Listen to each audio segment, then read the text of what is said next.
right, Ben. The show is on. All right. Let's see if anybody's interested in listening to us.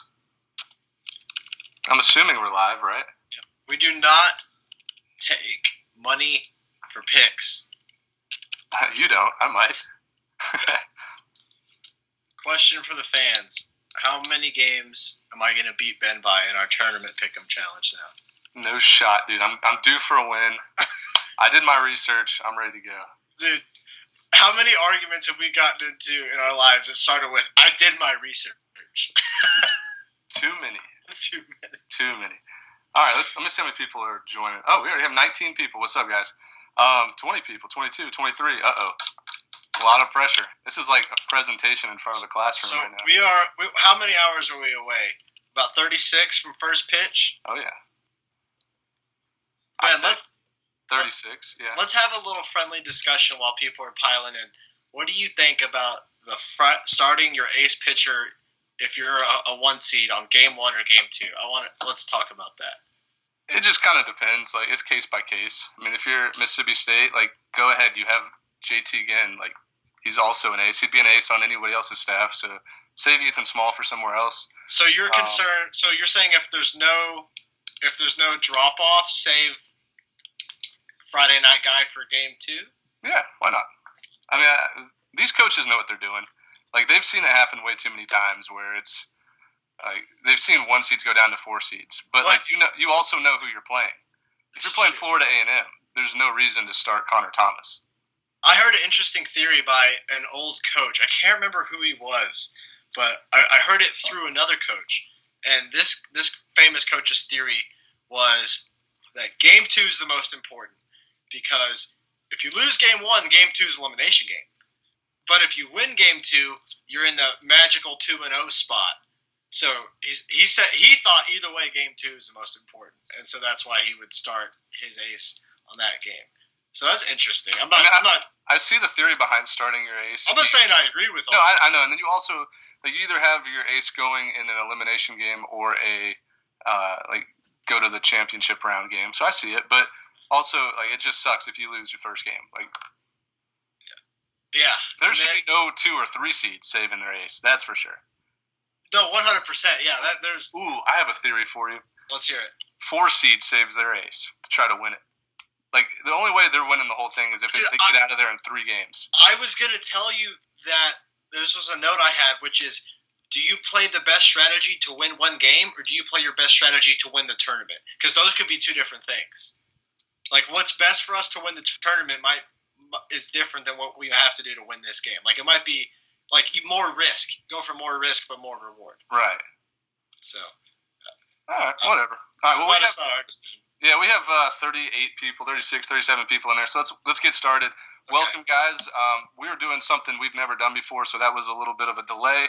It is a live stream where we're going to go through all of our picks in each regional, all the way to the national championship winner. As you can see on the screen, we have our Sweet 16 already listed. 32. 32. No, we don't even have that. This is basketball. This is the super regional, kind of. No, we've got the final 2 in each regional lined up. Oh, we do? Okay. That's what it is. It's so small. But, yeah, we have our top 2 in each regional. We'll tell you which of those 2 teams will win the regional to go to the super regional. And why. And why, exactly. This will also be our podcast for tomorrow. So we're going to take the audio from this. We're going to strip it, throw it into iTunes, and you guys will be able to listen to it. And there might be some people right now in the future listening to this podcast. And what's up, guys? You can't see the graphic, but we'll be sure to explain everything from top to bottom and make sure you guys understand. So, James, if you don't mind, I'm gonna make sure you go first in this Los Angeles regional. UCLA, okay. Baylor, Loyola Marymount, and Omaha. Okay, so my initial thoughts on the regional is UCLA is obviously absolutely loaded. The number 1 overall seed, but they don't exactly have the easiest draw because Baylor is a very solid all-around team. I dove deep into team metrics, how good each team kind of rates in important categories, and Ben's going to have the individual tidbits and data for y'all. So Baylor's a great all-around team. They can pitch very well. They hit some of the best in the country, and they can really pick it as well. while Loyola Marymount has really good arms and can really pick it defensively. So it's not exactly an easy matchup, but at the end of the day, I am rolling with the UCLA Bruins to come out of that regional. Yeah. UCLA obviously got the easiest regional in my opinion. They will have a little bit of trouble, though, on Friday night figuring out Omaha. They have a really good ace. Baylor, traditionally, they do some damage in the postseason. Haven't seen them in the World Series in a few years. And I honestly I know nothing about Loyola Marymount. Haven't seen a game this year. I don't even know who their coach is. They can't hit at all. So you're telling me that they're probably going to walk away with this regional because nobody's expecting them to, right? Dude, well, okay. Can I give the background on the statistical data very quickly? Very quickly. I will grant you 20 seconds. Okay, well, I'm in first place, so it's fine. So basically, quick math, guys. We know in college basketball how often, the famous 11 seed wins a 5 matchup and all that. 14% of the time, since the BB Core era, going back to 2012, 14% of the time, the 4 seed actually beats the number 1 seed in the opening round game. So what that means is almost 3 times this year, 2 or 3 times. We can look for that. And also, a 3 seed can go on to win a regional about 15% of the time, the 2 seed 24% of the time, and the 1 seed 61% of the time. So those are just the numbers on how often you should be expecting these victories to take place, because you don't have that for college baseball. But right. So there you go. That'd be interesting, though, to see NCAA baseball rank teams 1 to 16 in each bracket, kind of like basketball. Oh yeah. I think that'd be an easy way for fans to clinch onto these upsets, because when a 4 seed beats a 1 seed, it's equivalent to like a 13, 14, 15, or 16 beating a 1, 2, 3, or 4. So, right. But I don't expect very many upsets. This is like one of the brackets that I think is going to go very clean. I think it's going to go 1 beats 4, 2 beats 3, 1 beats 2, 2 beats 3, 1 beats 2. Yep. And so if that's what Ben's rolling with, I'll go ahead and let you know. First pitch in this game, in this regional, it's Friday, May 31st. Baylor and Loyola Marymount will play 4 p.m. These are all Eastern times on ESPN 3. UCLA and Omaha, 10 p.m. on ESPN 3. There you go. Ooh, that's one of those games that I'll be Friday night just rolling. I don't know. I might go to regional Friday. I might not. It depends if Mercer will let me. Dude, don't do it. I can't. I can't do it. I've already been told I can't. So, yeah, I'll turn on that game at 10 p.m. and watch it until 1 a.m., and then we'll do it all again tomorrow. So I'm excited for that one. James, let's move on to the next regional. It is going to be – what do you want to do, 16 now, or do you want to go to number 2? Let's go to 16. All right. Because they'll match up with each other in this We'll stay on the West Coast. How about that? And we'll go with the Oregon State Beavers regional. This one's interesting to me because I like the 2 and 3 seed a lot, but I think that Oregon State is going to make another run to Omaha, so I couldn't pick against them. I think this team is way too talented, and they kind of have the they've been there before. They won the whole thing last year. They have the best player in college baseball, in my opinion. Adley Rutschman is he might not see any pitches to hit the whole postseason. And this is why we disagree on who's going to win.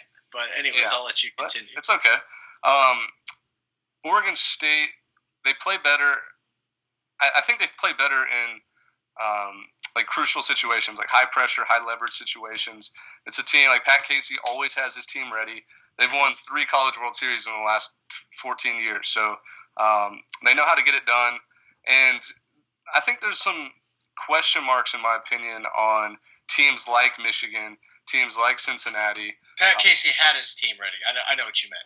He developed that culture. Right. Yeah. That's what I meant. And then Creighton sitting as a 2 seed.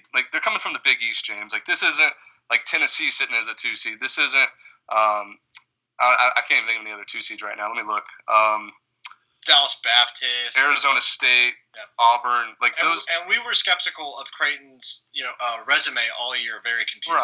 Right. They just played a good RPI schedule, as I call it. They didn't play any teams below 150. They didn't play any teams above 30. So I don't know exactly what I'm going to get out of this Creighton team. And I'm not a believer in the Michigan Wolverines. I think their record tells a different story than what team they actually are. I think that Michigan will be the runner-up in this regional, but that's just because I think as a whole it's pretty weak. Okay, well, we completely disagree. It don't happen often, but it's happening right now. I think Michigan's coming out of this regional. I do believe in Michigan. Oh, you're saying Michigan's coming out of this regional? Yeah. Oh, yeah. Ooh. I'm calling it right now. This is one of the upsets. This is one of the upsets. I think the 3 seed's getting it done. To me, Oregon State has the pitching, so I wouldn't be that surprised. Like I wouldn't really bat an eye at it, but you got to pick upsets somewhere. And this is what I'm going with. I don't think that, like you said, I don't think Adley Rutschman's going to see many pitches to hit. And I also know that they don't have enough bats to really support him throughout the regional. I looked at the numbers. They can't hit. They don't hit. And if you took away Adley Rutschman, they really don't hit. So I don't think Michigan's going to pitch to them. Michigan can hit. Michigan can pitch, and they can steal bases. I think they're going to win the regional. Oregon State runner-up. There's my upset pick, and that's the reason why. All right. Wow, you kind of shocked me there with that Michigan pick. I thought you were going to roll with Creighton.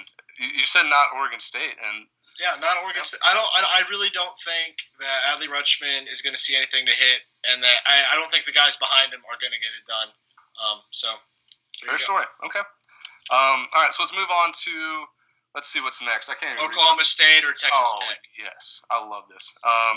So I like Oklahoma State, the other OSU that's black and orange. Oklahoma State, hottest team in the nation right now. They're going to win that regional mostly because I believe in the old Brickyard Magic. They're back in Oklahoma City this week, where they just won the Big 12 tournament. They have some of the hottest bats in the country. If it wasn't for the Coastal Carolina Chanticleers, whatever you want to call them. Chanticleers. And I was impressed highly with Nebraska. I think Nebraska is going to be the runner-up. And I think if they are the runner-up in that regional, that's a successful year for them because they didn't have high expectations this year. Darren Erstad was kind of on the hot seat as the head coach in Nebraska. So I think they're gonna upset. I think they're going to win 2 games in that regional. But Oklahoma State, I think, is going to roll right through it. I like them a lot. They seem to be clicking on all cylinders. We just saw them sweep Oregon State 3 weeks ago. So that's when we really got alerted to, this team is on that level now. So right. So I'm going to go ahead and just let the fans know, get your pens, get your paper out. If you don't know when these games are, we're going to be letting you know when the opening games are for every regional. So UConn and Nebraska is going to be 1 p.m. All these are Eastern times on ESPN3 on Friday, with Oklahoma State and Harvard at 7 p.m. on Friday as well, ESPN3. And I am going to go back to the last regional as well with the Michigan and Oregon State regional. So Creighton and Michigan will open at 4 p.m. Friday, followed by Oregon State and Cincinnati at 10 p.m. The Michigan game is on ESPN3. The Oregon State game is on ESPNU. All right, so we're going to be going through all that stuff with you guys in case you don't have anywhere else to get it or just want to get it from us. But as far as my thoughts on the regional, Ben, I concur with you. Oklahoma State's bats, I gave them an A+ rating after diving through the numbers. Totally elite. Their pitching is also nothing to sneeze at. And honestly, for a 9 seed, pretty pleased with the draw in the regional, like the other teams. I'm really not that intimidated by too many of the other teams. Like Nebraska, nothing to sneeze at, of course. I didn't give them an A rating for anything, which is normally something that could be scary. Like if you're elite at something, that it can beat you. Connecticut didn't give them an A rating in anything, and obviously nothing for Harvard. But obviously, we wish the Harvard guys the best. We wish all these guys the best, Harvard, man. Hey, Harvard's good. Like they're good fans of the show. A lot of their players listen to it. They love Patrick McCall. That's like their leader. We've had him on for an interview. Old Crimson, and I like to call this the Triple H regional. For all the WWE fans out there, we got the Huskers, the Huskies, and the Harvards. Wow, look at you. Yep. So not bad. That's not bad. Triple H. What was his walkout music? Honestly, I'm posing right now. I haven't seen any WWE. It gets me fired. I don't even know what's the difference between WWE, WWF. Like, I feel like there's a lot of. We're just gonna let's move on before I embarrass myself. Before we start talking about Star Wars. This regional coming up next is the one that I am so scatterbrained about that I cannot. Texas Tech. I'm trying to close my eyes and picture who I can see dogpiling to go to the Super Bowl? Well, while you are closing your eyes dogpiling, I will let the fans know how they can watch these games. Go for it, man. Game 1 will be Texas Tech and Army, 4 p.m. on ESPN 3 on Friday. Game 2 is Dallas Baptist in Florida, 8 p.m. on ESPN 3 as well. So that's where you'll get these every game in this regional will be must-watch television. Every single game.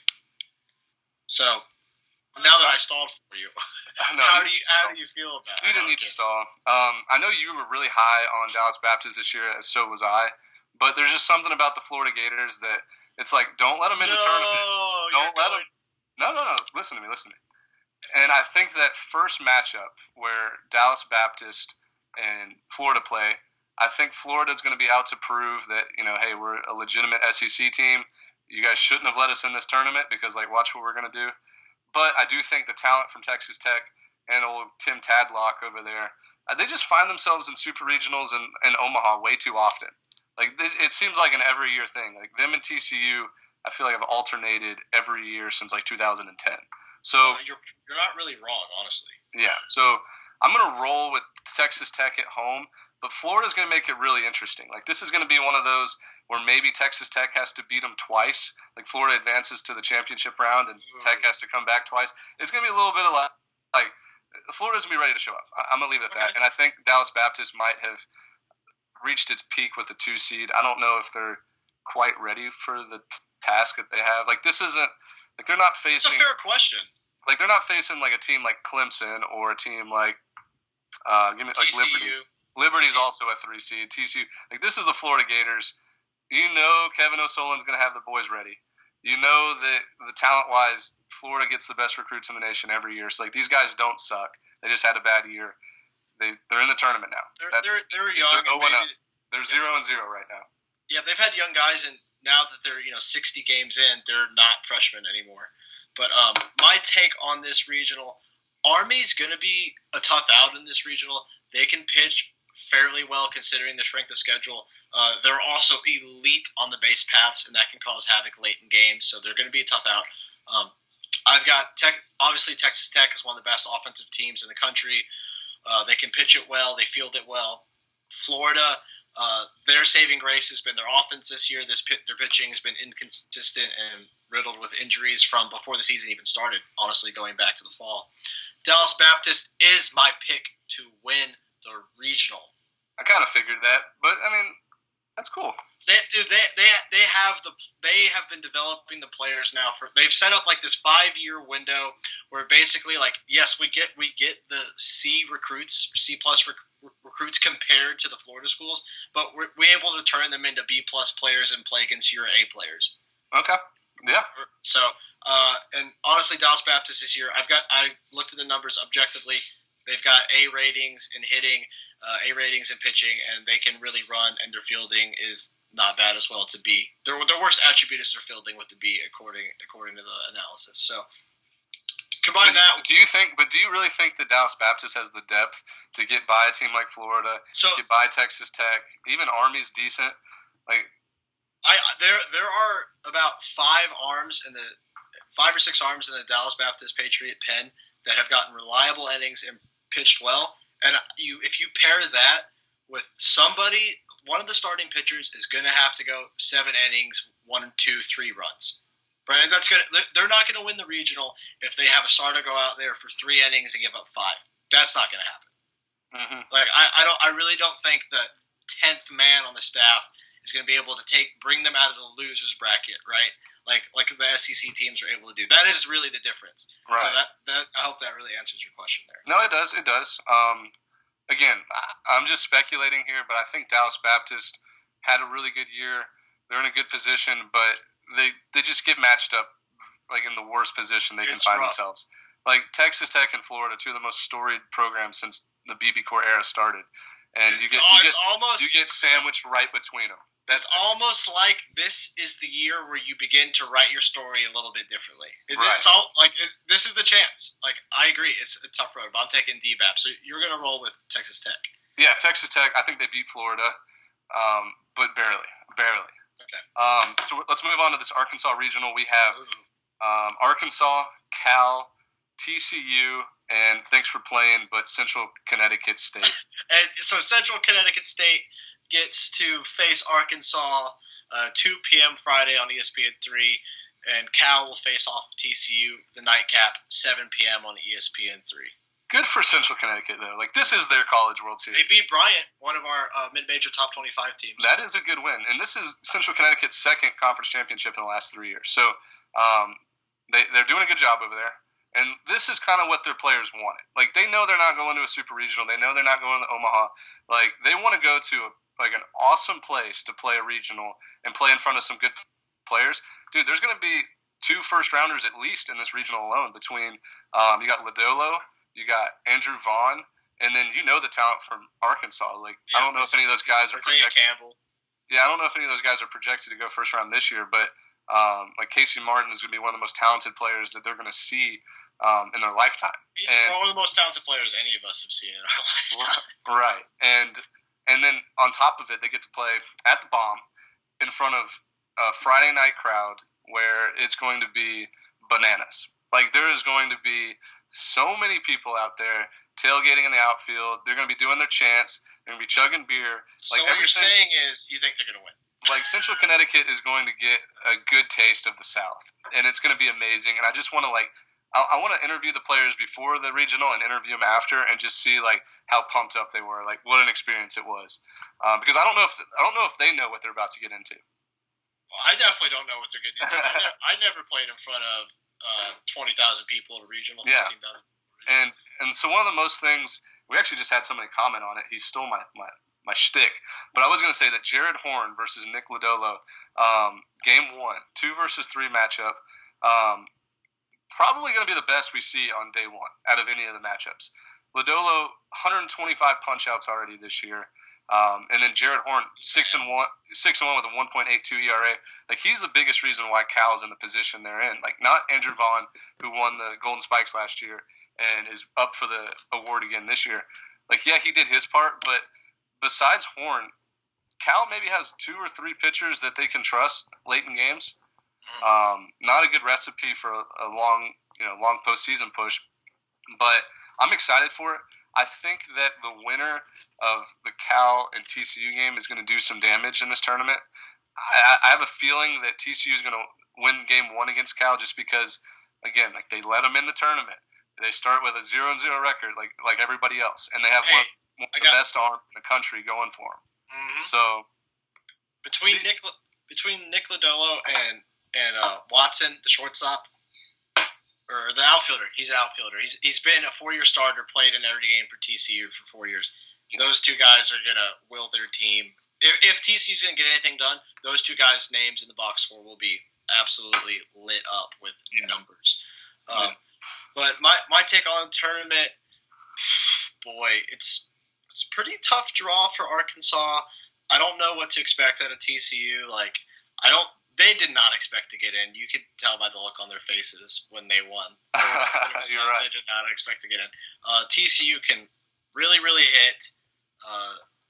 You can look up the numbers yourself, but we've given them an A-grade hitting rating. Cal can really hit as well, obviously carried by Vaughn. Arkansas, again, one of the best teams in the country, national seed. I think they are a team of destiny. I'm taking a page out of the Ben Upton playbook. Storyline.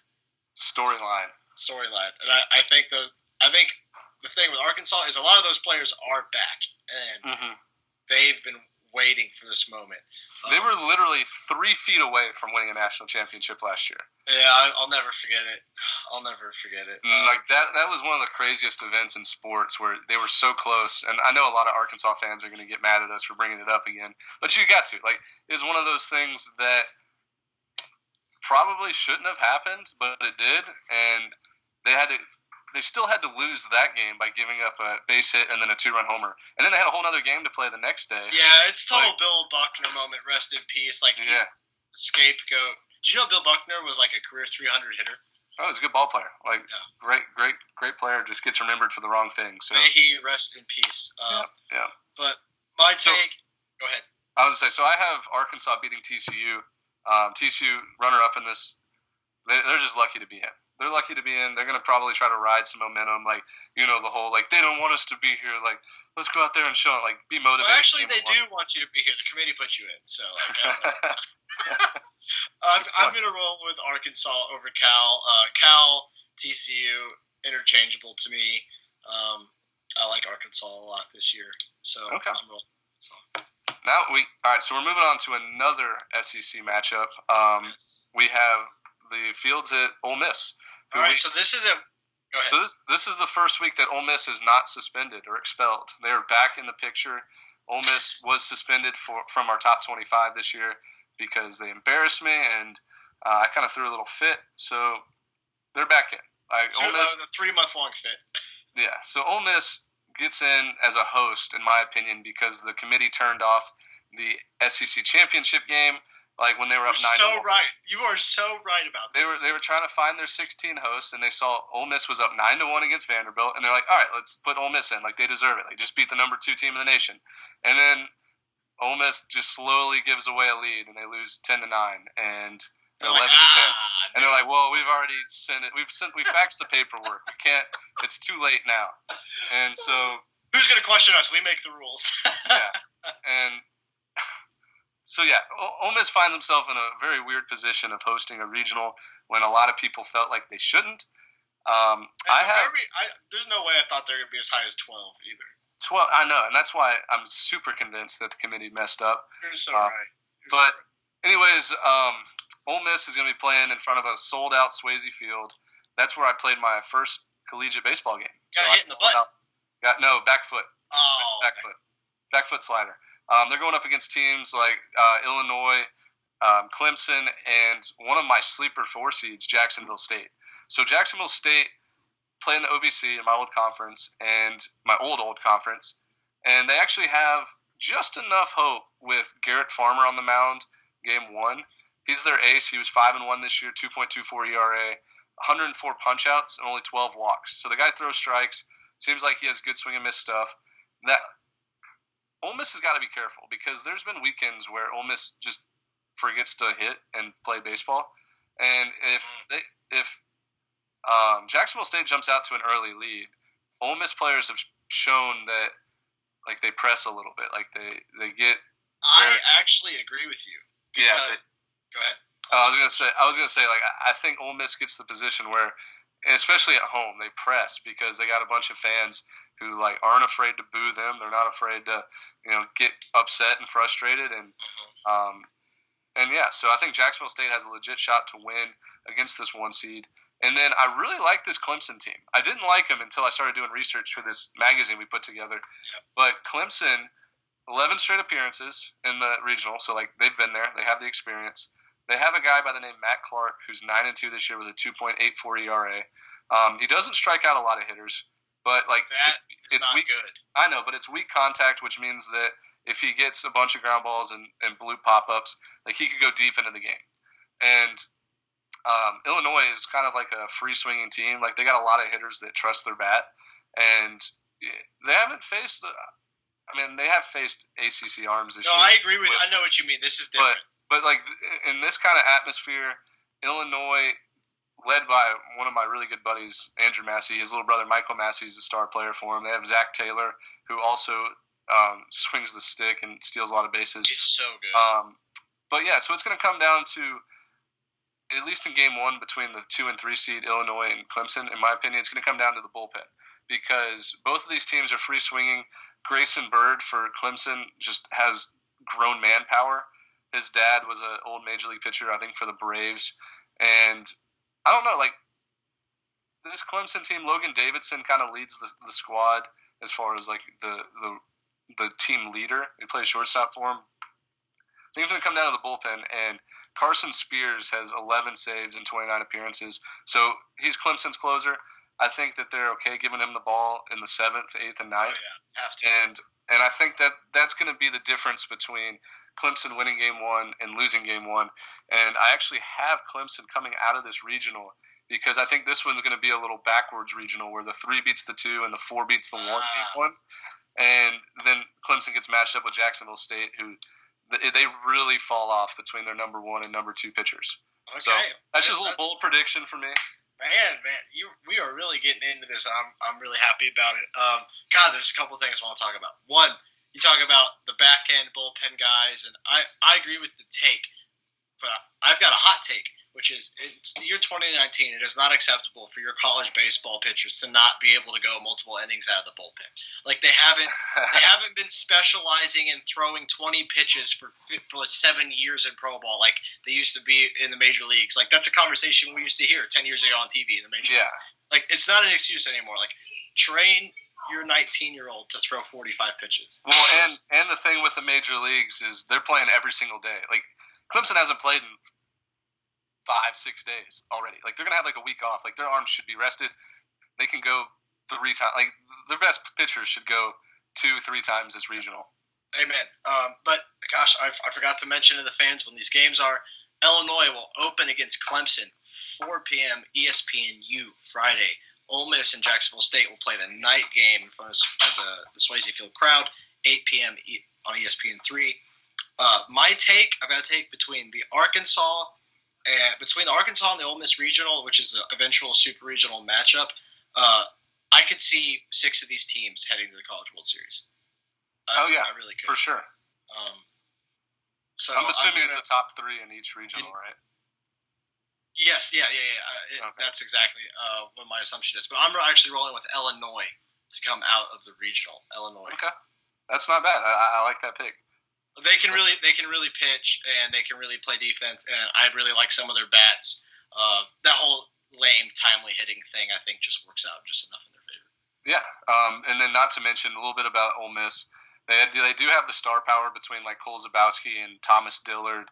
Will Etheridge is their ace. And then they also have a couple other guys that are like kind of like the puzzle pieces that good on base percentages. They steal some bags. They're kind of a different SEC team, and this might not make sense, but no, it does. They're kind of a different style SEC team than like the powerhouses. I'm glad you said that because when I did my end of the research, again, I did the team, you did the individual. Ole Miss is a rare team in the fact that their highest rankings for me were their fielding and their base running ability. Mm-hmm. They both had A quality fielding and base running ability, where their pitching was their worst, in my opinion, with the B based off the numbers, and their hitting with a B+.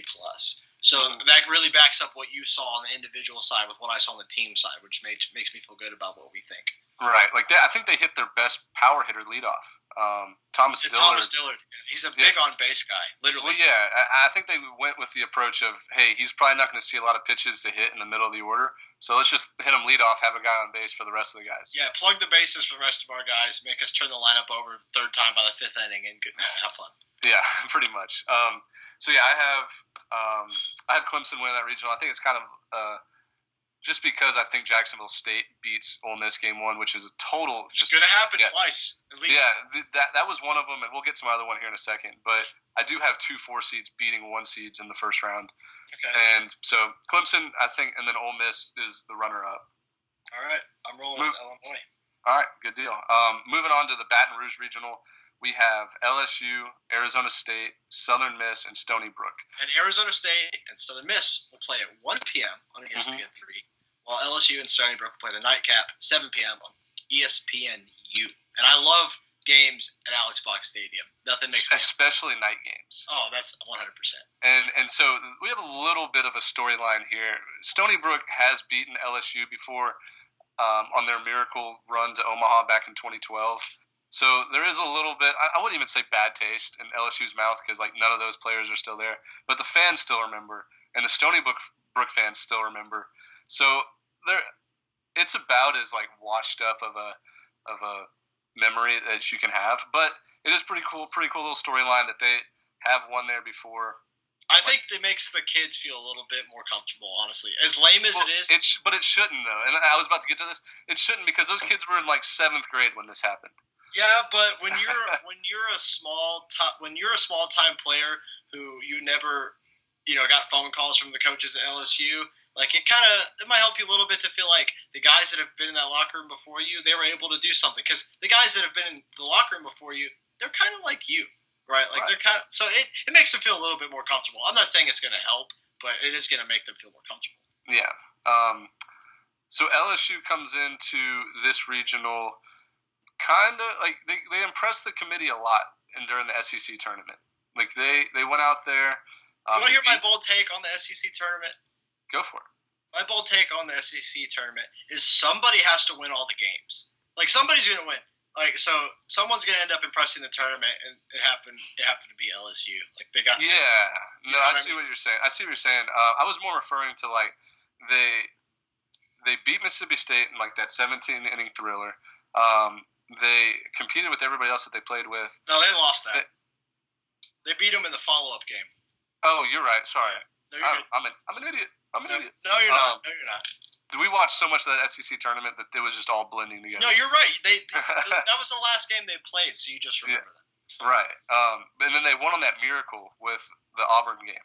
Where sorry, Auburn fans, but that was the craziest ending to a game I've ever seen. I don't even think we ever talked about it. Yeah, pass ball, 2 runs scored as for a walk-off. Like, even, like, the LSU guys didn't know if they were supposed to celebrate or not. Like, jump up and down at home plate. Like, there was, like, barely a dog pile or, like, a mosh pit. Yeah. But, so, LSU plays better at home. Everybody knows that. They do go up against one of the best offenses in the nation, led by the Bash brothers, who led the nation in home runs. They had 90, I think, 92 home runs as a team. I think you're right. And so, what we're going to get here is an Arizona State team that can hit anybody, like anybody's pitching at any time, but their pitching staff has been shaky, and they're not very deep. So the matchup against Southern Miss, and Southern Miss is another sneaky good team that doesn't get a lot of publicity. Like they won the Conference USA postseason tournament. They were half a game out of the regular season tournament. They have a potential first rounder on their club with Matt Wallner, who just hits absolute tanks. And they have star players play up big, right, in this tournament, right. And this Southern Miss team is a team that beat Mississippi State and Ethan Small on Friday night, like the first weekend of the season, or second weekend of the season. Yes. So, like they have some quality wins under their belt. They're not too far from Baton Rouge. They're about an hour and a half. They will travel. Their fans will travel. We saw them in Biloxi for the Conference USA tournament game. There was 4,000 fans there that were all in gold and black. Beautiful. So, like, I'm really not too sure, like, what to think about this regional. I like LSU a lot, but I don't. But listen, so there's like a gotcha. I like LSU a lot, but there just comes a point where Arizona State, they started 19-0 on the year. They went through like one of the biggest dry spells, like where they just weren't winning baseball games. They lost several series in a row for more than Yeah, like I think they lost 7 out of 8 series at one point this year. But they do have the star power. They have Hunter Bishop, Spencer Torkelson. Alec Marsh is very, very good. Alex Marsh, you're going to see on Friday night against Southern Miss, is one of the best arms you're going to see. It just kind of feels like Arizona State's year, where they were getting a ton of publicity at first, and then towards the end of the year, nobody was talking about them. So now they're in a position where like they know they've been good in the past, and everybody's forgotten about them. So now they can sneak up on some teams. So I have Arizona State winning that regional against LSU, and then Southern Miss I think is super competitive in this regional. I think they lose a couple close games. Okay, all right. So do you have Southern Miss getting beaten by Arizona State? You said like that's game one. Yeah. No, I meant in the whole tournament. Like, who do you think finishes second? Just between LSU, me and you. LSU. Okay. So my take on the regional is I think, just sticking with Arizona State since you mentioned them, I think there couldn't have been a better draw for Arizona State. LSU has been banged up all year, and that continues to be a question mark going forward. Not to mention that on the injury side, they haven't performed well offensively. They fielded very well. They have elite athletes, and I honestly, a little lame personal anecdote, I don't think I've ever seen an LSU team that like didn't impress me in the infield. So they're not going to be giving away many outs, in my opinion. They don't steal bases a lot. So their biggest, they only got 1 A rating from me based off their numbers, and it's for fielding. Arizona State, again, you hit on it, best offense, most dangerous offense in the country. Alec Marsh, Friday night guy, they can beat anyone when he's on the mound. If they did, they beat UCLA in a game. They beat Oregon State in a game. They beat Stanford in a game. So playing with LSU, not a problem. I like Southern Miss a lot. In fact, I have Southern Miss coming in second. If you're watching live, you can see that they're in the finals in this regional.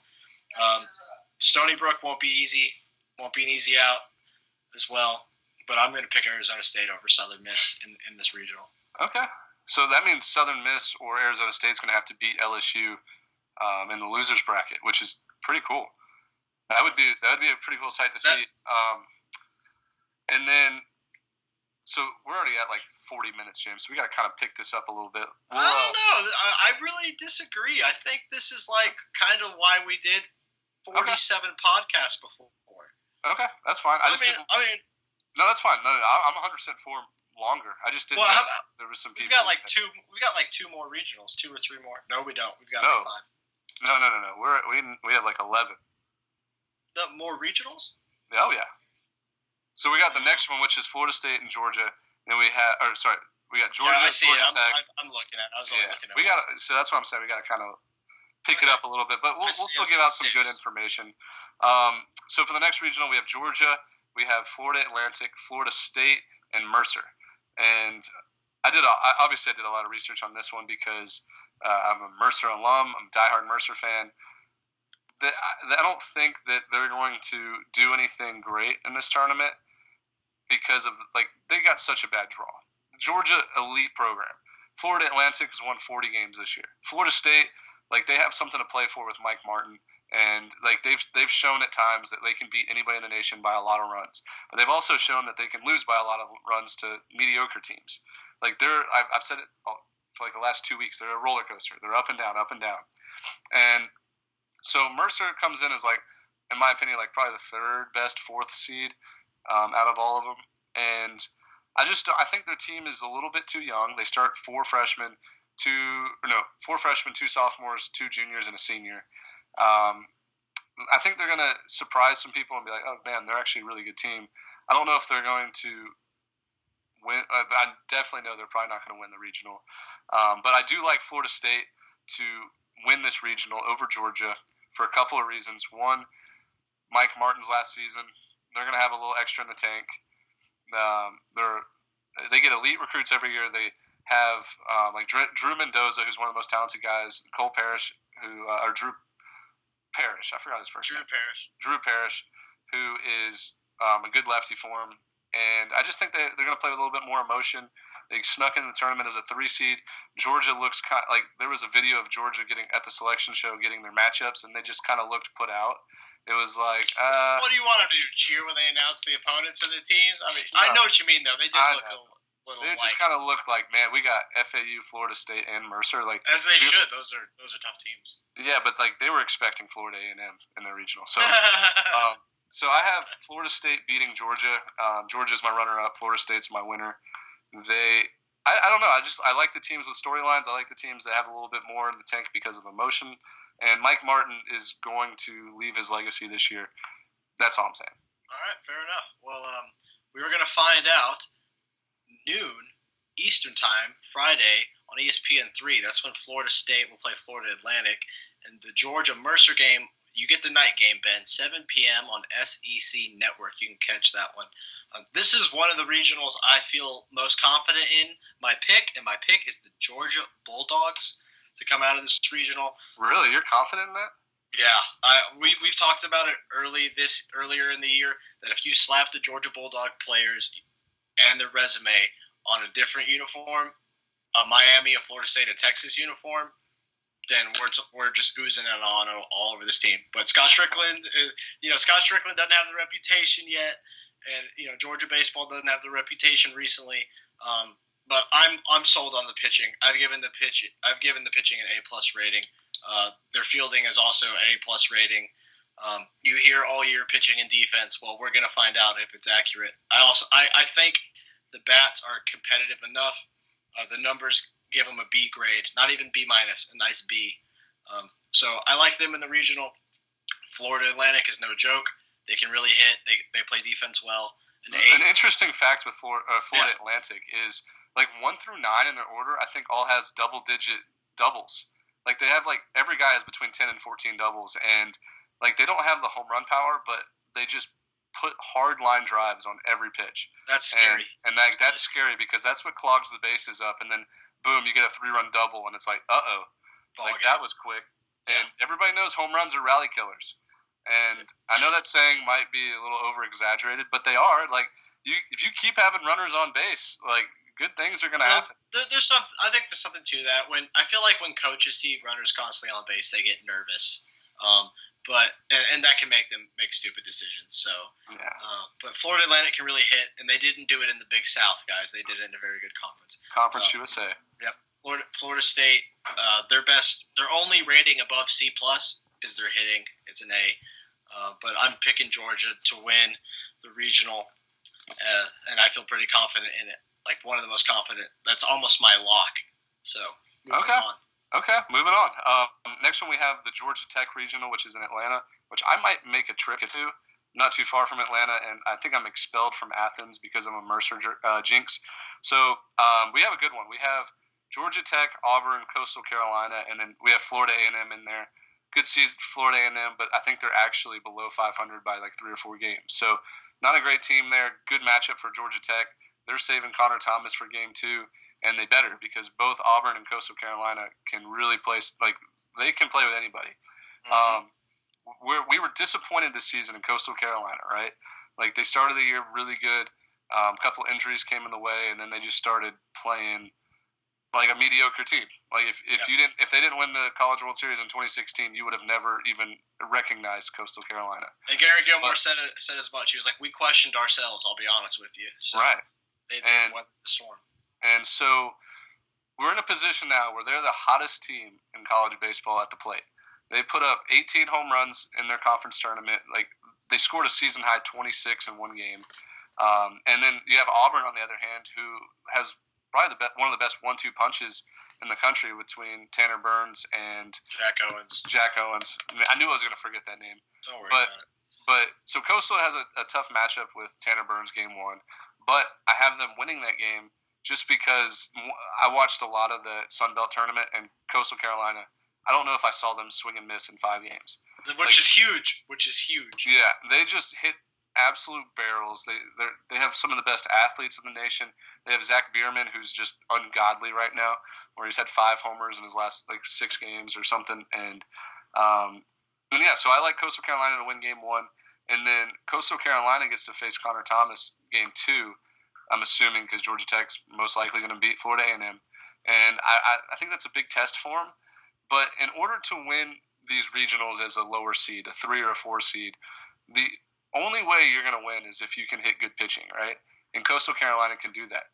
The problem is Coastal Carolina pitching staff is not there. Like they don't have guys that they did in the bullpen that was on their 2016 national championship team. Yeah. But I can back that up for you too, right here on the numbers. Yeah, I think Coastal Carolina out-hits Georgia Tech. The ball flies in Atlanta. It's going to be a fun one, and just something about me thinks that Georgia Tech isn't going to advance from this regional. I think they have the injury bug right now, and Coastal Carolina kind of has all the momentum in the world, and they're a 3 seed, so nobody's expecting anything from them. Seems like a good formula to me. So I'm rolling with Coastal Carolina to win this regional. All right. They're going to be getting their game underway early. They're playing noon Eastern time Friday against Auburn on ESPNU with Georgia Tech and Florida A&M playing the 7 p.m. game on ESPN3. This is an interesting regional. Georgia Tech, their pitching is their weakness, but as weak as their pitching is, as far as a Power 5 school goes, I give it a B-. Their offense is one of the best in the country. Coastal, you mentioned, they can really hit. Pitching, C-. Fielding, D. They can base run. But base running doesn't help you if you're down 5. It doesn't, right? So that's the thing about base running. Auburn injuries all year. I think Auburn has had 2 underperforming, I think, superstars in Will Holland and Edouard Julien, the Canadian. Those guys are so much fun to watch. So I think they've been underperforming, but at the end of the day, I'm not picking against Georgia Tech in this regional. So that's my pick. Okay, we disagree again, but that's fine. That's what makes it so great. Hey, come on, no one would tune in to watch us pat each other on the back. Oh, you're so smart, dude. I love you. Like, I wouldn't mind that every once in a while. I do love you, and you are smart, so there you are. Thanks. All right, moving on to the Chapel Hill Regional, which will match up with this one match up with the Georgia Tech Regional and the Super Regional. I'm very confident that North Carolina is not going to win this regional. I'll tell you why. I'll tell you why. Because the Tennessee Volunteers are one of the most skilled players and most talented players. Star-studded. Yeah, very star-studded. A lot of swagger with that team. Lovely coach. Yeah, Vitello is the man. Grows a great beard. And then also you have Liberty Flames, who have beaten ACC teams like it was their job this year. And don't sleep on UNCW. That's a team that we've seen in a super regional in the past. They did some damage last year in the regional.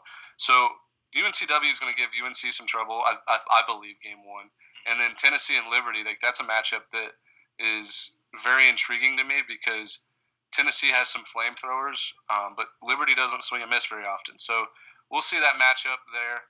I think Tennessee comes away with the regional just because they're kind of a streaky team, I guess. Like we've seen at points of the year where it's like, oh man, like they're going to compete for an SEC championship, and then there's times in the year where you're like, are these guys like good? Like, no, you're exactly right. But I have Tennessee advancing over Liberty. I think UNC has an early exit. Okay. Just a feeling of mine. Oh no, fair enough. We'll find out 2 p.m. Eastern time when North Carolina squares off against Wilmington on ESPN3, with Tennessee playing Liberty 7 p.m. also on ESPN3. This is an interesting regional. Bad draw to say the least for North Carolina. Oh yeah. I could honestly see every team in this regional winning it, every single one. I could see Wilmington doing it. And I think I was completely wrong. Georgia Tech and North Carolina, do they match up together? Yes, they do. Okay. For some reason, I know why. I know why that didn't seem right. Because usually they don't match up one seeds in the same conference in the Super Regional, but they did that like 8 times this year. So, dude, I don't know what the committee was smoking this year, but if you're having a bad day, you should get some. And this is an interesting regional. Every team in this regional has received an A rating in at least one category.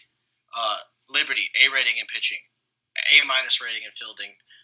North Carolina, A rating in hitting. That's their only A rating, by the way. Tennessee has 3 A ratings: pitching, fielding, and base running.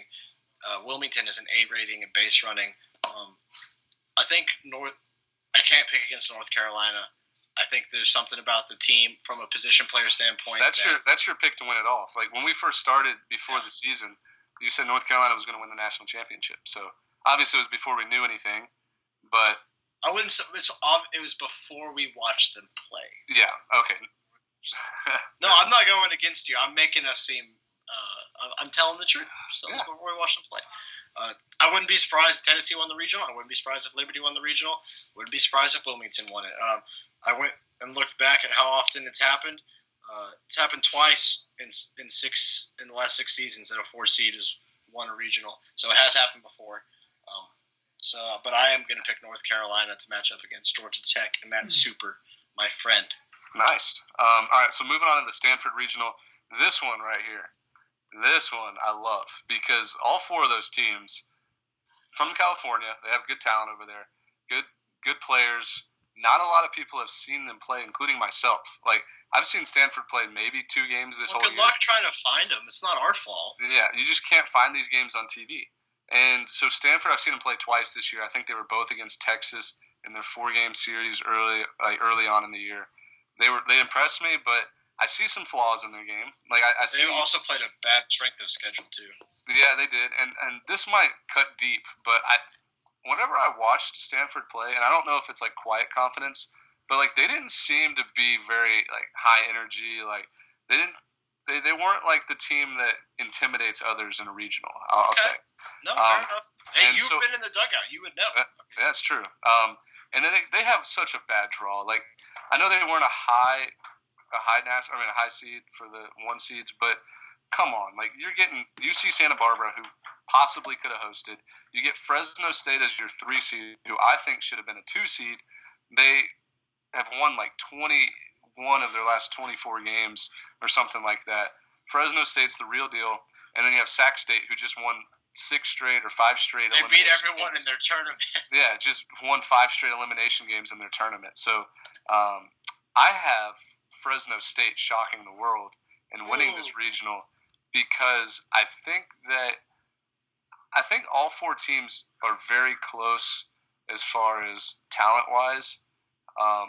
Sac State and Stanford a little bit further apart, but between Stanford, UC Santa Barbara, and Fresno State, I think they're all very similar teams, and right now Fresno State's playing the best of all of them, the best baseball, and I know they're going to go in there. Their coach, I put it on Twitter yesterday, their coach is a very intimidating guy. He's won a national championship. He's like a 2-time coach of the year. They're going to go in there like Bulldogs, Bulldogs ready to play. Literally. And it's not too far from to Stanford from there, so I have Fresno State as a 3 seed advancing to a super regional. All right, fair enough. Well, we will find out starting 4 p.m. Eastern Friday. Stanford will play Sac State, ESPN3, and the night game will be Santa Barbara, Fresno State, 10 p.m. on ESPN3. This is another regional with loaded. You mentioned that these teams aren't far off. My analysis agrees with you. I've got 8 A ratings for these teams in this tournament out of a possible 16. So their teams do things well in this tournament. Fresno State, I've got them an A- on their pitching. Stanford is an A+ through A- in every category except base running. Santa Barbara, A across the board except for base running with a B+. Sac State really pitches it. So I agree with you, Ben. Fresno State is nothing to sneeze at as well. But I am going to pick Stanford to come out of the regional. Reason being, mostly, I wouldn't be surprised if the other teams won, but it's mostly due to the fact that I don't really see any of the other teams getting past the next round either in the Super. So. Yeah, and it's tough because they match up against the Starkville regional with Mississippi State, Miami, and then literally the hottest team in the nation, Central Michigan. 18 straight, they've won. The Chippewas. And they're going to come into the I put it in the magazine. I said they're going to come into this regional with a chip on their shoulder. Just the worst joke ever. It's not. It's not. And don't forget about Southern. Southern can really hit. I was surprised. Southern. Yeah, I saw that they could really hit, and I had to dock them. Yeah. Their rating because you got to take strength of schedule into account. So right. So Southern obviously is going to lose to Mississippi State game 1. It's just. Dude, they're facing JT Ginn, who's an elite freshman arm. What if he doesn't have it? What if he goes out there and he says, "I passed up multi-million dollars to be here." He gets too fired up and just doesn't have it. That's fine. They'll just move on to the next guy. They'll just move. I'm not in any sorts of Mississippi State fan, but I've probably seen them play the most out of any team this year besides Mercer, just because they're always on SEC Network. Right. And dude, Mississippi State has the seniors on the team. They have the leaders. They have the crowd behind them. They'll just JT Ginn doesn't have it. They'll just move on to the next guy. No, and the thing with him is if he doesn't have it, it's not like he's gonna not have it and give up 3 2-run homers. He'll walk 3 guys in 2 innings. He won't walk anybody. Have you seen his stats this year? I think he has 15 walks in 85. I said, what if he doesn't have it and gets too fired? I'm going psychological here, too fired up, and walks 3 guys in 2 innings. Hey, buddy, it's just not your day. But I've got Mississippi State winning the regional. I do too. I do too, but barely. I think Miami comes in there. Like we said, Miami doesn't care who they're playing. They're a special breed of a team because they only care about Miami. They don't care who they're playing. They don't care where they're playing. They have some young talent. I don't think they have any seniors on their roster. They don't. So that's why I held up the 1. I think they're 1 year too early. This is their coming out story. They're coming out on national television in front of the biggest crowd out of any regional. They're gonna compete their butts off. But Mississippi State has all those juniors and seniors, draft guys, and then you have Miami with a lot of just freshmen, sophomores, juniors. But you know what I see? I see this regional coming down between Mississippi State and Miami on ESPN, and you see in the corner winner to supers. It's gonna. I think I really. It's not gonna be a 2-0 we're out of here thing for Mississippi State. But Mississippi State will score off against Southern 1 p.m. Friday on SEC Network. Miami and Central Michigan 8 p.m. on ESPN3. But I do like the Bulldogs. I do too. All right, so moving on to the red and black regional between Louisville, Indiana, Illinois State, and I guess is University of Illinois Chicago? Are they black or blue? They're black and red. They're the Flames. They got a little blue in them too. Yeah, they're the Flames. So we got the Cardinals, the Hoosiers, the Redbirds, and the Flames. So Louisville is, I'm not going to say it. Louisville is a really good team who has some of the best pitching in the nation. They have Reed Detmers, who I think side by side, you wouldn't be able to tell who was better, him or Ethan Small. That's just my personal opinion. I love Ethan Small. I also love Reed Detmers. Great pitchers. A lot of strikeouts between the two of them. But I also really love this Indiana team, and I'm disappointed in the draw that they got, because I think if they're a 2 seed in like a couple other regionals, they have a chance to win it. Talent-wise, that feel to it. Talent-wise, Indiana matches up with a lot of teams. Like, we've seen them ranked this year. We've seen their star power, the Matt attack, as we call it, between Matt Lloyd and Matt Gorski. They can pitch. That's their strength. I'll just tell you right now, their A rating for me is their pitching. Yeah, and then I was going to move into their pitching. Really deep bullpen. Kind of deep bullpen. They have some studs, but Louisville, top to bottom, if Louisville hits, they're gonna make it. They're gonna make it deep into Omaha. If they don't hit, probably gonna get eliminated in the Super League. They should hit. I have them an A rating for I know, but we've seen multiple times this year where they just put up 1, 2, 3 runs a game, and it's just I think they have this conundrum going on where like they know how good they are and they just don't show up. Right. And they don't want to. I really think that's what it is. We can use that word again. Conundrum. Use that word again. Conundrum. Is that right? What does that mean? Conundrum. It's like a dilemma. It's like another word for dilemma. Okay. Dang, dude, you're smart. Just a little vocabulary. But I was gonna say I do have Louisville beating Indiana, the 1-2 seeds matchup. Indiana's a fun team to watch, though. I wrote about it in a magazine. Like, if you don't have a favorite college baseball team, Indiana's a great one to choose because, like, they have the home runs. They have the strikeouts on the pitching side. They play the game with passion. And we've seen Indiana and Louisville play in extra inning games already this year. I think it went 14 innings where Indiana made a mistake defensively with the first baseman not throwing the ball home. So, I don't know. I think that Louisville wins this, but it's going to be a lot closer than people think. No, I agree. It's I've got Louisville going on as well. I'm not overly confident in that pick. I like Indiana a lot. Illinois State has beaten a quality team this season. You know, it's not like we haven't seen them do it. But I am going to pick Louisville to move on out of this region. I have said before the show with you, Ben, that Louisville is one of the most complete teams in the country. They have an A in every rating for me, and it was surprising enough because I don't know if I've seen anyone else that has an A rating in every category. So there you go. That's all you need to know about Louisville. They have the highest paid coach. They have one of the best home field. Oh yeah, they have one of the best home field advantages. So the only factor that kind of like evens the teams out defensively is it's an all-turf field. So like you don't worry about bad hops that like maybe the home field has advantage over. So I don't know, but Louisville plays fast on that field. Like on the bases, like they play fast. It's very, very fun to watch. Moving on to the Greenville, North Carolina regional. This one I think is very, very, very interesting. I'm looking at it again, and I'm like, if you take out Quinnipiac, like all three of those teams, very talented. They have Campbell as a 3 seed, NC State as a 2 seed, and East Carolina as the 1. NC State was in that push to possibly host, and then Campbell, we've seen them beat very good teams all year, including I think they beat Duke and Virginia, and they've beaten Duke. They've beaten North Carolina. And they've beaten East Carolina. So they're coming in. This was our very first episode. I asked you who a sleeper mid-major team is that can make a super regional, and you said Campbell. Like they have the player development, they have the coaching staff, they have the old guys, like they have the veterans. They have Matthew Barefoot, who's a monster. And tell us a little bit about Matthew Barefoot. Matthew Barefoot does everything. He steals bases. He hits for power. He hits for average. He plays an outstanding left field for them. he's a game wrecker. Don't pitch to him if you know what's good for you. Should not just don't pitch to him.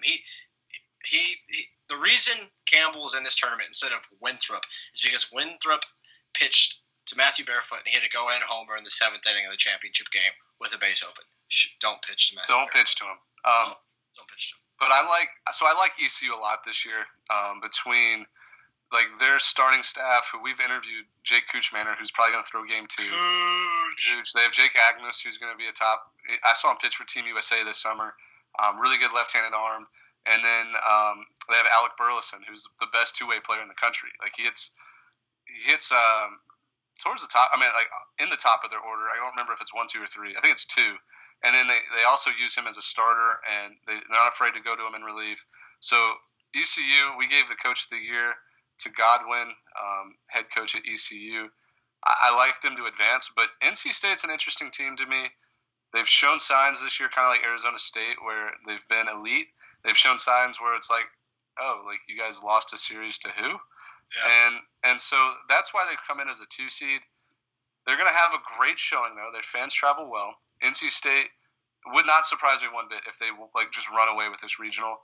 But like based off of like prior knowledge and like my gut feeling, I have East Carolina moving on to face Louisville in a super regional. Beautiful. That would be a fun matchup, but I don't think it's going to happen because I've got NC State winning this regional. That's a good pick. That's a good pick. Yeah. I think that's the safest two seed to like. In my opinion, I think that's the safest 2 seed to win a regional is NC State over East Carolina. Okay. I think we do agree on that. NC State, they get a B+ rating for me in pitching, an A rating in hitting, an A+ rating in fielding. I think they pull the upset against East Carolina. Some 1 seeds have to lose, guys. You know, historically, they only win 61% of the time. But boy, would it be exciting to see that ECU Pirate logo just all the way to Omaha. I love their logo. No, I would love it personally, but we're trying to predict it. I'm having some fun with it. And but NC State will play Campbell at noon on ESPN3. The night game, ECU and Quinnipiac, 6 p.m. on ESPN3. But I've got NC State moving on. Okay, cool. Good deal. We got one more, I believe. No, we have 2 more regionals. So we have Morgantown with West Virginia, and then we have Vanderbilt in Nashville. So Morgantown, this one, I don't know what to think about this regional because between West Virginia, Texas A&M, and Duke, all 3 of those teams have shown that they are top of the line pitching-wise. Like, they have really good arms. I think all 3 of them have potential first-round pitchers. And then you have Fordham, who sneakily – as like the best pitcher in the regional, possibly with John Stankiewicz. So I'll let you guys know my pick here in a second, but I pulled up Fordham's stats, and their pitching stats, incredible. Like not great, not good, not great, incredible. They have John Stankiewicz, who's 8-3 this year with a 1.2 ERA. He has 102 punch-outs in 89 innings, but he's not even the best pitcher on the staff. Like he's the starter. They have a reliever who's like their momentum shifter, like their big out getter, like it does high leverage pitcher named Anthony Zimmerman, who has a .76 ERA this year. It's like, oh, how many innings did he pitch? Like maybe it's skewed. Well, he's throwing 35 innings in 26 appearances with 54 strikeouts. 54. So and he's not even their closer, James. Their closer is another good arm, Kyle Martin. He's 6-2 this year, 2.3 ERA. 29 appearances, 43 innings pitched, 64 strikeouts. So, like, all 3 of those guys create swings and misses. They have electric stuff. And, like, that is the recipe to win a game on Friday as a 4 seed is, like, you have 3 pitchers.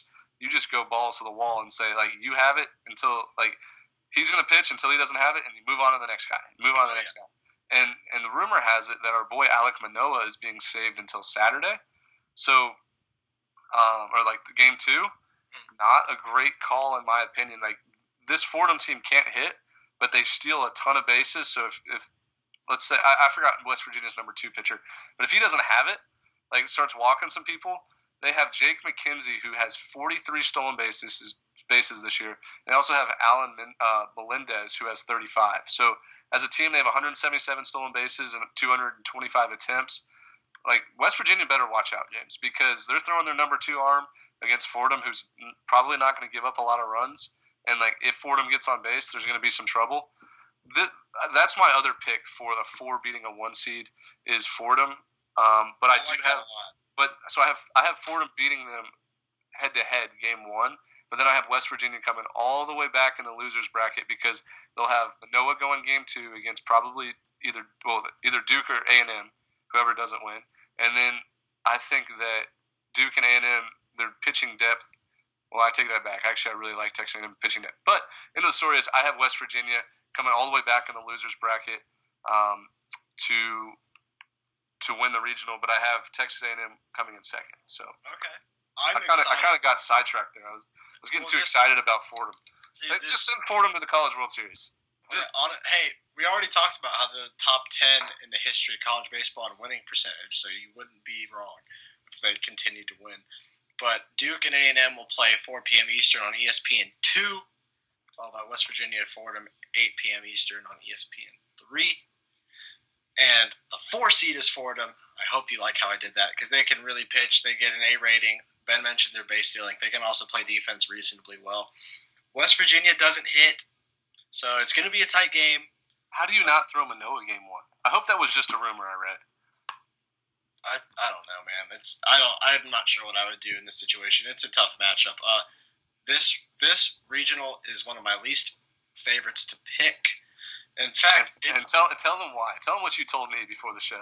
Because I wouldn't bat an eye if I saw Texas A&M in the World Series, and I also wouldn't bat an eye if they went home after 2 games by scoring 3 runs. Right, and so the Vegas odds came out for the pre-regional chance to win the whole College World Series, and A&M's sitting really pretty at 40 or 50 to 1. Really? I'm like, dang, those are some good odds. And then I realized, well, they could be 0-2 and score 2 runs.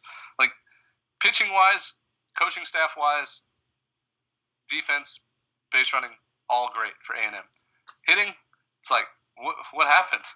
Where'd the recruiting go? They had 2 or 3 guys that can hit. The rest very very subpar. Yeah, it's shoemate. They don't. I think they don't have a single guy with an OPS higher than 830. Jeez.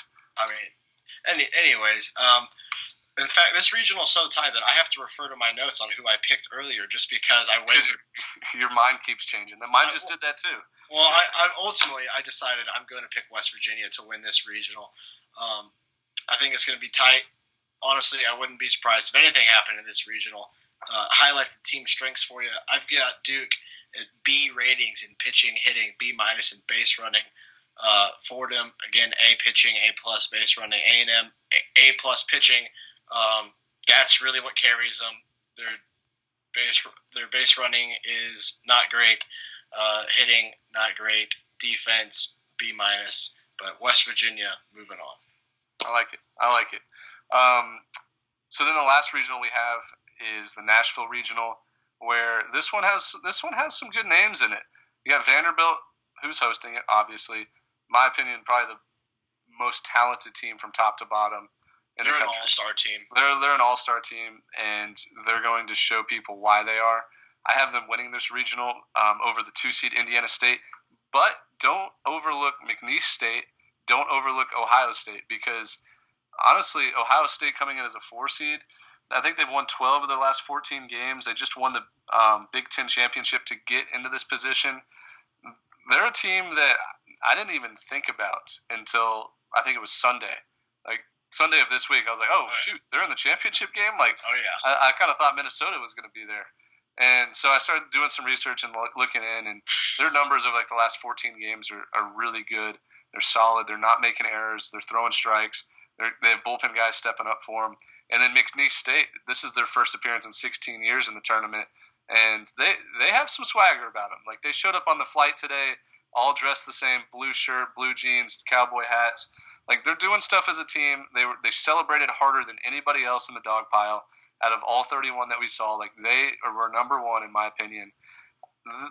I don't know if they're definitely not as talented as they think they are. That doesn't matter though. But they do have some frontline arms that can push them to an upset win in a regional. But Indiana State is a very senior heavy team. I saw them in person play at Mercer this year. They just whooped up on Mercer, swept them in 3 games. First time I've seen Mercer swept at home in 4 years. And they hit some homers too. They have some juice.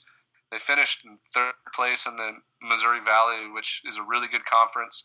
and they ended up winning the Missouri Valley Conference tournament after losing, I think, in the second round. So they came back through the losers bracket. That's right. They have a good RPI. They've beaten some good teams this year. But at the end of the day, you're just not going to beat the Doors over there at Vanderbilt.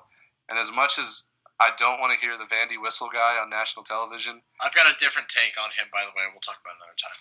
Okay, we'll talk about it next episode. But so I have Vanderbilt beating Indiana State for my last regional. Who do you got? Okay, well, before we talk about Vanderbilt, we've got to talk about the 1 Eastern start time for Indiana State and McNeese State, followed by 7 Eastern for Vanderbilt and Ohio State. Ohio State and Vandy's ESPN 2. Indiana State, McNeese State will be on ESPN 3. Vanderbilt is an absolute all-star team. I think this is probably the easiest regional for me to pick. Easier. Yeah, it was definitely my easiest regional. Yeah, I'm going to pick Vanderbilt, no questions asked. When Kumar Rocker's your number 3 pitcher, like, you got an all-star team. The baseball fan in me loves watching him take the mound. So I believe it is time for our super regionals, my friend. Yeah, and let's go by pretty quick just because this is all speculation. This is all just our picks. So if you guys are interested, I have UCLA and Oregon State matching up in a super regional, and I have Oregon State moving on to the College World Series. I have the 16 beating the 1. That's just mostly because they have the experience. They have the best player in the nation. They have I think they better coach in this scenario. Sorry to our good friend Ryan Garcia who came on the show last week. They win Ryan Garcia's start, but then they lose the other 2, and that's why Oregon State moves on. And then who was your super regional matchup right there? I'm rolling with UCLA. I've got them beating Michigan. Okay. Oh yeah, I forgot about that.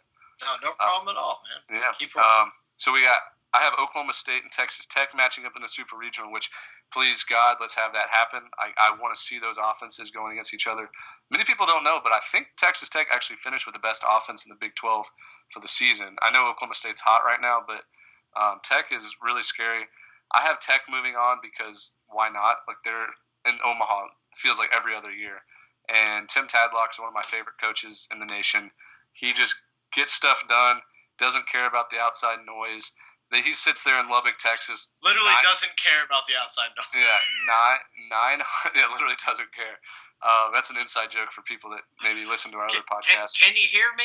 I can hear you, but you can't hear me. That was funny. I think Tim's having a hard time hearing us. But I have Texas Tech moving on against Oklahoma State. That's going to be my favorite super regional matchup if it happens. But it's not, because Dallas Baptist will be there and they're going to win. So you have Dallas Baptist in Omaha. Yes, I have UCLA and Dallas Baptist playing each other in Omaha. Okay. I have Arkansas beating Clemson in the Super Regional.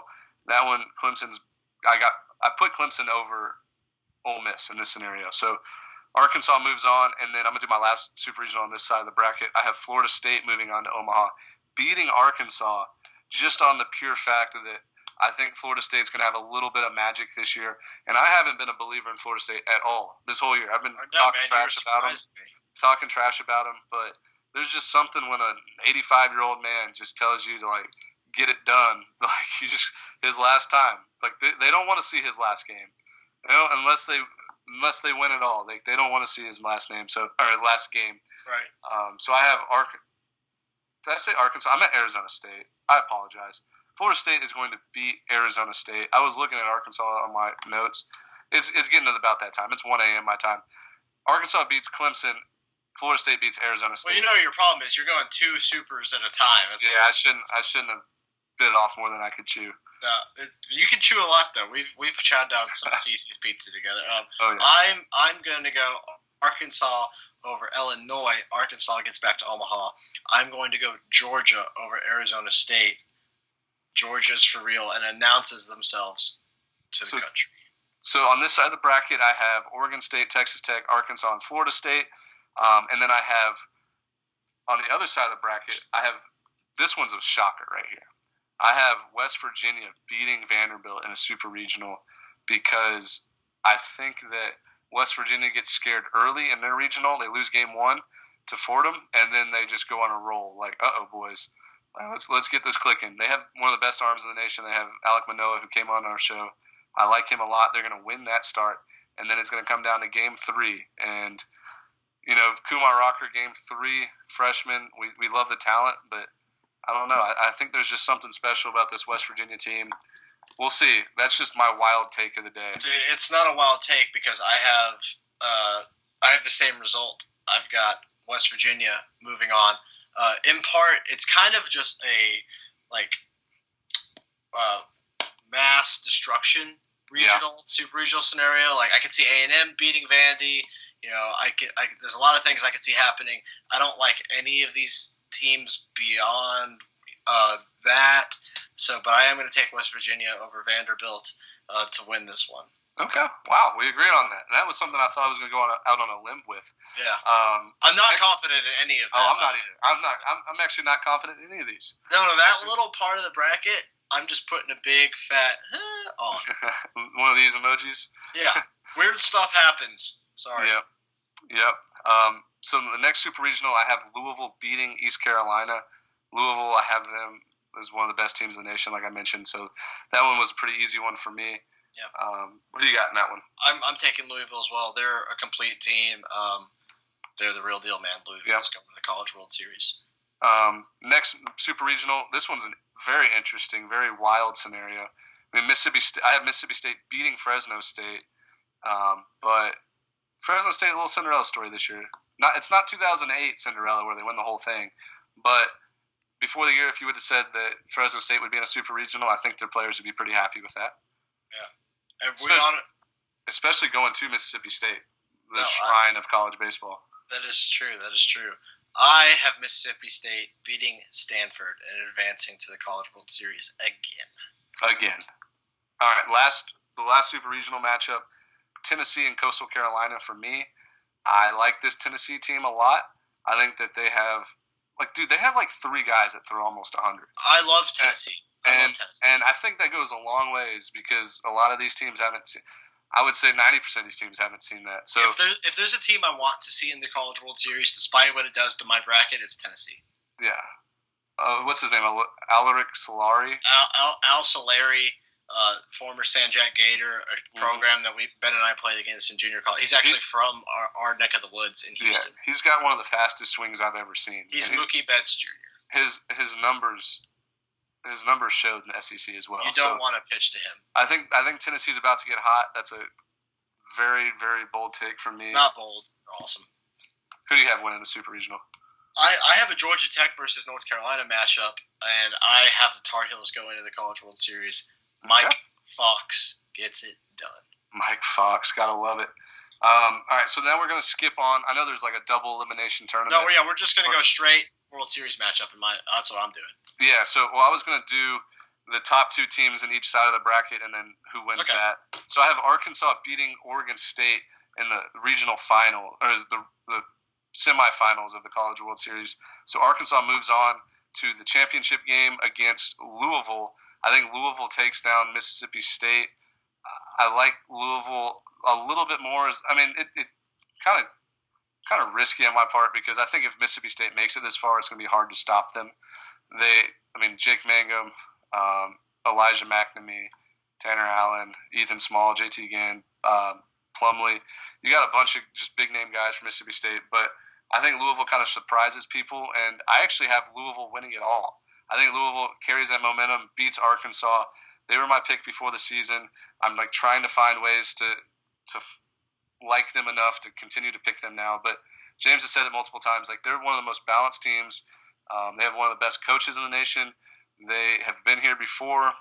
They just got some big bodies that move fast, and I like that in a college baseball team. That's what I'm saying. That's athleticism and strength paired together, and that equals a lot of baseball wins. Is what that equals. So I have Louisville winning it all. That's my College World Series pick. Okay, my final 4 matchups, so to speak, are UCLA and Arkansas on one side of the bracket, with Arkansas getting back to the College World Series. Hey, we both like Arkansas. That's right. And on the other side of the bracket, I have North Carolina beating Mississippi State. North Carolina will face off against Arkansas in the College World Series, and they will face disappointment again, according to this host, because North Carolina will beat Arkansas and win the whole thing. I don't like how similar our College World Series is. They're not that similar. They're pretty similar. They have three teams. We've got three teams. We both have ACC teams outlasting two of the top SEC teams. And we have had that since February 5th. Yeah, so North Carolina is James's champion. Louisville is mine. Who knows? We got about a month left of college baseball. We were excited. Don't make me cry. We're very excited for it. You guys let us know your opinions on all this. We want to hear who your champion is. And I know a lot of people are going to say Mississippi State because we have a big fan base behind them that follows us. But hey, if you're a fan of ECU or if you're a fan of Oklahoma State, let us know. Say it now because it might be too late to tell us who your champion is, because it's not going to sound as cool June 21st whenever you say, hey, I think Campbell's going to win it all. And Campbell's in the College World Series. Really? Shocker. So let us know now if you have some sleeper picks you like. I think I ended up having three seeds and two seeds in a super regional. If I will leave you on this, if there's 1 4 seed that's going to surprise some people and win a regional, it is the Fordham Rams. Their pitching staff is legit. They cause havoc on the bases. That is my wild card pick to make it to a super regional. James, you got any wild cards for us? I've got a couple bold predictions, I guess. Okay. Oregon State, you don't hear from them.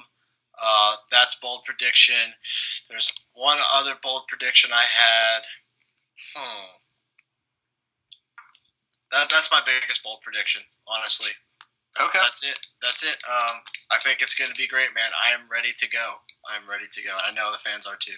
Yeah. So I didn't even check to see if we had any fan questions, but I think we're pretty much done. It was almost a 2-hour episode. So if you're listening to this as a podcast, feel free to go watch our video. It's going to be on Twitter. We'll probably put it on YouTube as well.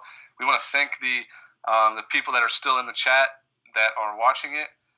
We love you guys. Thanks for being fans of us. Send us some questions. Dimitri, our third co-founder. He put this all together.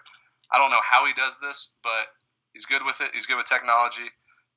He's the one that put all this together, this live stream. So you guys enjoy some college baseball. We'll be back later this weekend with some recaps from some regionals. So I guess I don't know how to end this thing, but enjoy your baseball. Drink responsibly. I guess we can just sit here and chat with the fans. If you guys have any questions, send them our way until Dimitri turns it off. So ask fast.